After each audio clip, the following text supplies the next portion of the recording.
What is going on, guys? It is your boy Gary G Gaming here, and today I've got a sort of historical video for you all. So if you're expecting gameplay or something like that, just click off now, but you might be interested in the topic at hand.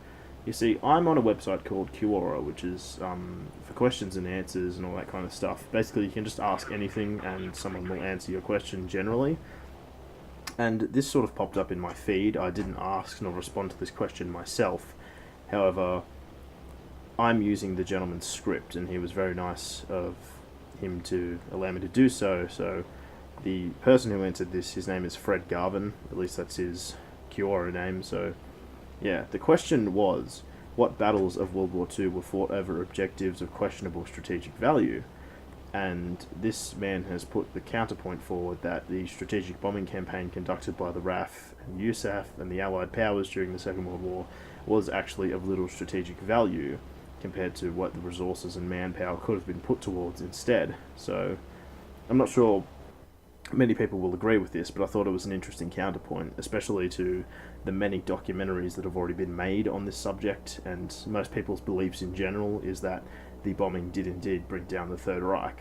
But I think this produces a valuable argument. So rather than me butchering the very well composed answer that this man has provided, instead I will just read it directly instead of me trying to interpret and regurgitate the information back to you. So, like I said, all credit is to Fred Garvin, who allowed me to use this as a script. So here goes the following.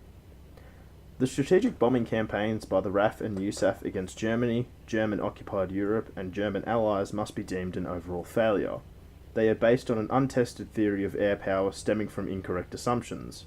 Those assumptions include that bombers could defend themselves and reach their targets unescorted by fighters, that unlike the British reaction to the Blitz, German civilian morale would quickly collapse under the bombardment, possibly leading to insurrection, that precision bombing was possible from 20,000 feet, that there was no slack left in the German industrial economy. Production of consumer and even luxury goods did not stop until mid-1944, and the output of most armament types didn't peak until the third quarter of that year, despite more than 2 years of Allied bombing. That concentrated bombing of German industrial facilities would knock them out for extended periods of time, and that Germany could not quickly reconfigure and harden its industry. In fact, they accomplished this by dispersing production and by enforcing rigid standardization, even forcing nominally competing firms to share its patents. He continues by saying, bombers are very expensive machines. Training their crews, who are generally the best educated and highest testing inductees, was extremely costly and could take as long as a year. The casualty rate of these crews was appalling, significantly higher than that for infantrymen. Something like 40% of US and British military spending went to their air arms, with the lion's share of it going to strategic, i.e. heavy, long-range bomber commands. See, this is one that I always found interesting as well. The fact that a bomber crewman had a higher attrition rate than an infantryman is always something to keep in mind. The bombing campaigns were not without their success. Most notably, the Americans finally came to realize that attacking petroleum facilities, particularly synfuel plants, could spread havoc throughout the economy. The eventual deployment of long-range fighters to escort the bombers caused unrecoverable attrition for German fighters and, more importantly, pilots. This surely helped in the establishment of air superiority on D-Day. The bombing of French and Belgian rail networks during the months leading up to D-Day badly hampered the German movement of men and material westward. This was really a tactical, not strategic operation under the command of Eisenhower, not the air chiefs. German men and guns were redeployed from the Eastern Front to serve anti-aircraft duty. So, it's interesting because the man actually acknowledges some of the benefits. It's not just a one-sided sort of hatred towards the air campaigns that the Allies conducted.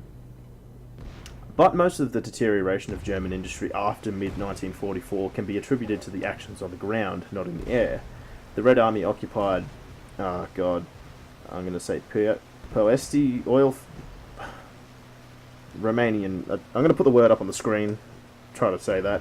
Oil fields in Romania, cutting off most of the Axis supply of natural petroleum after 2 years of heavy Allied bombardment had failed to finish the job. Turkey broke diplomatic relations with Germany, resulting in a cut-off of Germany's supply of chromium. Joseph Goebbels finally convinced Hitler to implement his total mobilization plan, which was reassigned tens of thousands of experienced and irreplaceable munitions workers to the military. But the balance sheet does not favour the expenditure of blood and treasure that was lavished on the strategic bombing. Imagine the lives that might have been saved, and perhaps not only in Europe, if those resources had been spent instead on, say, a great amphibious army and greatly expanded tactical air force aimed at a 1943 invasion of the continent. Finally, this analysis hasn't touched on the gross immorality of the bombing of civilian populations of cities. The British were the most guilty of this, at least among the Western Allies.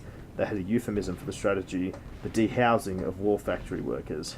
When the British discovered that flying at night they couldn't get most of their bombs within a mile of the target factories, all that was left for them was to do something and pursue bloody vengeance. Bloody vengeance? Jesus, I can't say that. So yeah, it's a very interesting counterpoint to the usual spiel about, the effectiveness of strategic bombing. Now, I'm just trying to present this as impartially as possible. I've always had the opinion that strategic bombing was somewhat important in that the US strategic analysts actually were looking for linchpins in the German economy.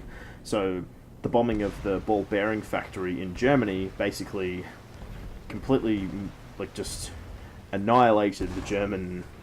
They had to look to other ways of producing bearings. I think they resorted to using sleeve bearings or something like that, simply because that once the ball bearing factory was destroyed, how much machinery and military equipment relies on ball bearings? Not to mention, the strategic bombing also managed to sink the very powerful German battleship Tirpitz when they, I think was that, or was it naval mines? I'm pretty sure it was bombs that did that. I can't remember exactly, but I know that there was a large part of Lancaster bombers bombing the Tirpitz in the fjords of Norway, so to me it's not entirely without merits. Of course, the last and probably most famous example would have to be the bombings of Nagasaki and Hiroshima. Now, many people are on the fence or completely opposed to the use of atomic weapons on Japan, but one thing I like to point out is that Nagasaki technically was a military target due to the army garrison and multiple military factories there.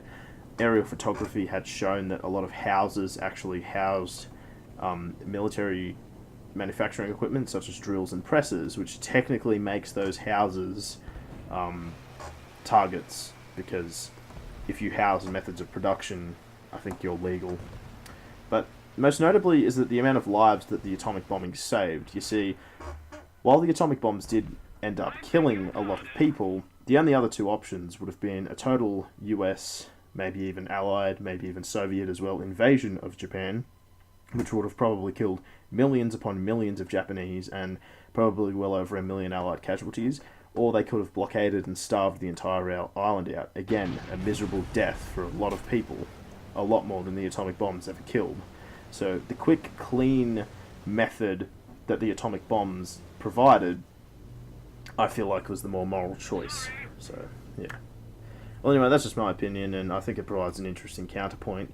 Rage at me in the comments below, even though it's not my idea, sort of, I don't know. And make sure to check out Fred on Quora. Hope you guys have enjoyed this video. It has been your boy Garage Gaming here, and I hope to catch you guys next time. Bye!